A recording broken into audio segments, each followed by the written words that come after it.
வருக வருக என வரவேற்கிறேன். நன்றி. எதிர்வாரினி உண்மையே.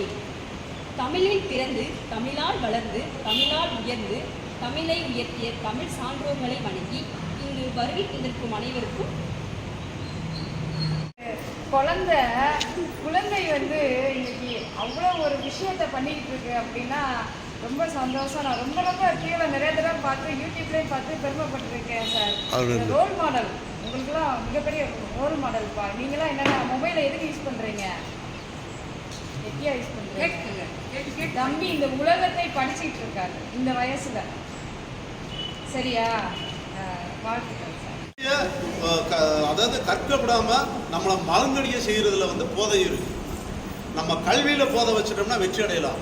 ஆனா மது போதையில நம்ம மூழ்கிட்டோம்னா தோத்து போகுன்றதுக்காக அந்த மது போதையை நம்மளும் மேடம் ஒரு இடத்துல எல்லாம் விசாரமாக இந்த மக்கள்கிட்ட பேசணுன்றத எங்களுடைய கோரிக்கையாக வச்சு. ஏன்னா மதுனால தந்தையை அடிக்கிறான், தாயை அடிக்கிறான், கட்டுன மனைவி அடிக்கிறான், பிள்ளையை அடிக்கிறான். ஒரு இதெல்லாம் அவனுக்குள்ள உட்காந்து நம்ம இது இந்த பொது வேலையை சின்ன பிள்ளை தூக்கிட்டு காலை பிடிச்சி பேசிட்டு காசு கொடுத்துட்டு அப்படி அடிக்கிறாங்க. அப்போ மது போதது அவனுக்கு சுயநிலம் இல்லை. காசு கொடுத்தனே போயிடுறான், அம்மாவை வெட்டிதான் இல்லை. அப்போ அதனால் மதுவில் இருந்து இளைஞர்களை மதுக்கு அடிமை ஆகிடக்கூடாது, மதுக்கிட்டே போயிடக்கூடாதுன்றதில் நாங்கள் சொல்லிக்கிறோம். ரொம்ப பேஷன் பண்ணிக்கிறேன். ரொம்ப சந்தோஷம். ரொம்ப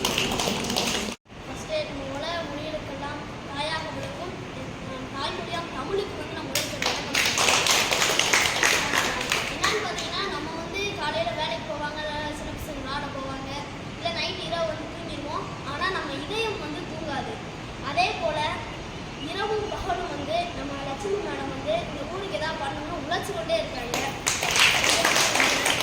அதே போல் நம்ம பன்னீர் சார் என்ன சிரமம், அப்புறம் ஸ்கூல் போகிறவங்களுக்கு என்ன உதவினாலும் கேட்டு பண்ணுறாரு. இவரை மாதிரி நான் இன்ன வரைக்கும் போய் கூட பார்த்ததே இல்லை. அவருடைய அன்பான சார் பார்த்தீங்கன்னா ஒரு ஊர் வளர்ச்சி அடைகிறதுக்கு என்னென்ன பண்ணுமோ பண்ண வேண்டிய ஆட்கள் எல்லாருமே இங்கே இருக்காங்க. அதே போல தான் இங்கே உட்காந்துருக்க ஒவ்வொருத்தரும் இந்த ஊரை முன்னேற்றணும் அப்படின்னு ரொம்ப முயற்சி எடுத்து இன்னைக்கு ஐஏஎஸ் அகாடமி ஓப்பன் பண்ணி வந்திருக்காங்க. இதில் நிறைய பேர் படிச்சிருப்பீங்க. மேடம் சொன்ன மாதிரி ஒவ்வொரு மாதமும் 8 எக்ஸாம் எழுதுவாங்களாம். அதே மாதிரி நீங்கள் ட்ரை பண்ணிட்டே இருந்தீங்கன்னா உங்களுக்கு கண்டிப்பாக கிடச்சிடும். விடாமுயற்சி வெற்றி. நன்றி. இன்னொன்று சொல்ல மாதிரி மதுரை சம்பகுளத்தில் இதே மாதிரி ஐஏஎஸ் அகாடமி ஓப்பன் பண்ணி நிறைய அரசு பணியாளர்களை நம்ம மேடம் உருவாக்கிட்டு இருக்காங்க.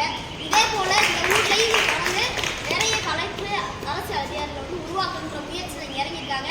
அதே மாதிரி நீங்கள் படித்து அரசு அதிகாரிகளை வாழ்த்துக்கள். எங்கேயுமே நம்ம ஒரு விசேஷம் எதுனா வச்சா சும்மா அனுப்ப மாட்டோம். பார்த்துருக்கீங்களா? ஒரு தாம்பலம் வச்சு அனுப்புங்கள. அதனால் ஒரு புத்தகத்தை கொடுக்கலாம் அப்படின்னு சொல்லி கொடுத்துருக்கேன். நம்ம அது அலையசன் அவர்கள் விருந்தினர்களுக்கெல்லாம் புத்தகம் கொடுத்து கௌரவித்தார்.